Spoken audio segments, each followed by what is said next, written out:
de administração, nós estamos na aula 7. E nessa aula a gente vai falar sobre cargos e funções. Qual o conceito? O conceito de cargo é que é um posto de trabalho. E dentro desse posto de trabalho você vai ter as funções a exercer. O que seria esse cargo? Então é a nomenclatura, é o cargo que você vai exercer. Por exemplo, você vai entrar numa empresa, você pode ser um aprendiz, você pode ser um estagiário, um auxiliar. Então, isso que é o cargo, é a sua nomenclatura dentro da empresa.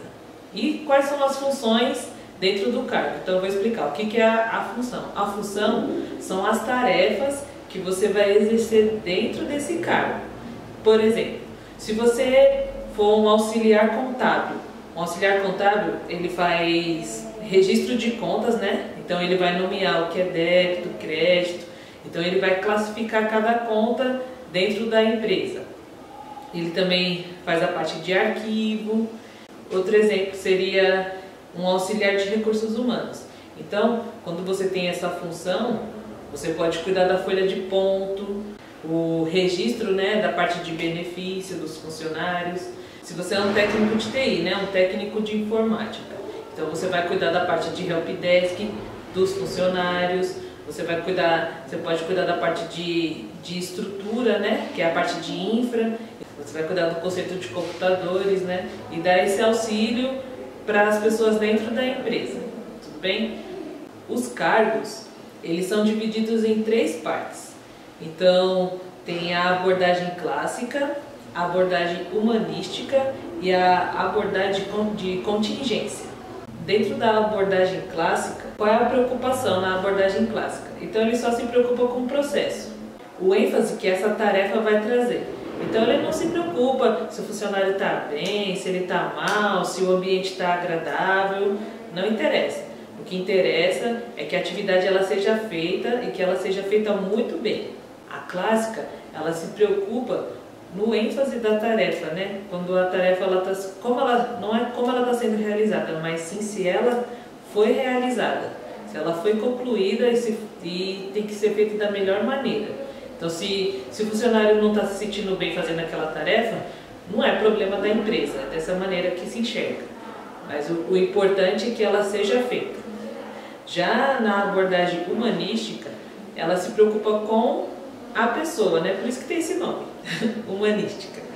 Então, ela vai primeiro se preocupar com o ambiente, como que o funcionário ele vai se sentir, se a maneira como a atividade está sendo feita, ela está sendo feita de uma maneira agradável para que o funcionário ele se sinta bem fazendo aquela tarefa, né? E aí sim que isso tudo, né, vai levar a uma maneira excelente de ser feita aquela tarefa. Então, por exemplo, comparando esses dois, né, a clássica com a humanística. Então, vamos supor que a sua mãe pediu para você ir lavar a louça. Então, como sempre dizem, né, que tem o jeitinho de se pedir e o jeito de se pedir. Então, o jeito de se pedir seria o clássico. Então, a sua mãe vai chegar e falar assim: vai lavar essa louça, eu não aguento mais. Vai logo lavar a louça, eu não quero saber se você quer fazer ou não, você vai lavar agora. Então esse é o clássico. Não interessa se você quer lavar ou não, ou se você está ocupado fazendo outra coisa. É para você fazer e pronto. E a humanística é o jeitinho de se pedir, né? Então fala assim: filho, por favor, você pode lavar a louça? Nossa, eu tô tão cansada, se você pudesse lavar a louça ia me ajudar, ó, pra caramba, você pode ir? Aí a sua mãe vai esperar você responder: mãe, posso ir daqui a 10 minutos? E aí ela está se preocupando com o seu tempo também. Além de estar te pedindo para fazer um favor, ela está se preocupando com o seu tempo. E aí vocês entram num acordo e a tarefa ela vai ser realizada. Então essa é a diferença. Então na clássica não interessa, você tem que fazer e pronto. E na humanística vai se preocupar um pouco com o lado do funcionário, para que a tarefa ela seja realizada de uma maneira boa para os dois lados, tanto para o funcionário quanto para o chefe. Já na abordagem de contingência, ela traz essa harmonia, né? Essa satisfação dentro do cargo que você está exercendo.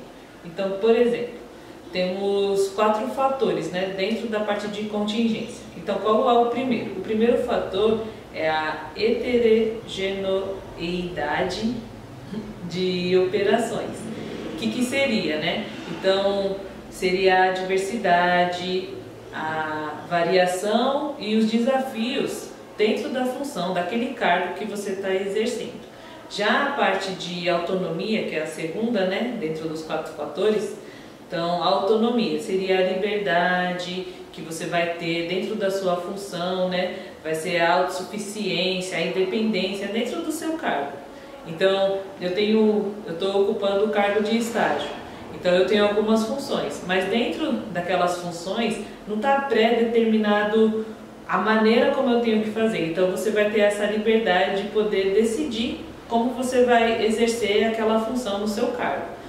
A terceira é a de identidade, então é de identificação, a afinidade, a percepção e também o valor que você vai estar dando para aquele cargo que você está exercendo. Então, independente se você é aprendiz, estagiário, auxiliar, analista e assim sucessivamente, não quer dizer que você vai ser menos feliz dentro do mundo corporativo. Então, só porque eu tenho o diretor, supondo, que está lá em cima, lá no pico da cadeia alimentar, e você está lá embaixo ainda, está começando, isso não significa que ele vai ter mais satisfação nas tarefas que ele está cumprindo por conta do cargo que ele está exercendo e você vai ter menos.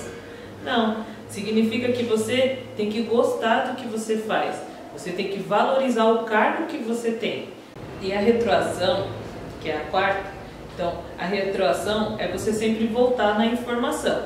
Então depois que você já fez tudo, você já buscou a identidade, valorizar o cargo que você está exercendo, você já teve liberdade de poder fazer a tarefa da maneira como a função, né, da maneira que você acha melhor, e você teve esses desafios, né, para poder melhorar aquela função e deixar da maneira como você gosta. Agora é o momento de você voltar no que foi feito.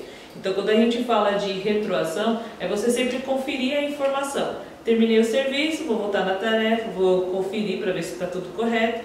E se tiver alguma coisa faltando, então eu vou lá e vou mudar. Então é você se importar com o que você está fazendo.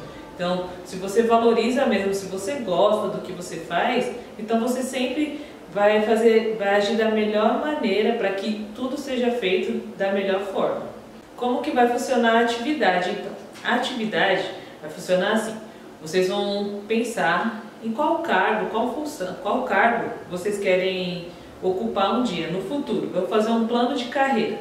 Então, eu vou pensar no cargo. Depois que eu pensar no cargo, colocar lá: eu quero ocupar tal cargo, trabalhando de etc, etc. Aí você pensa.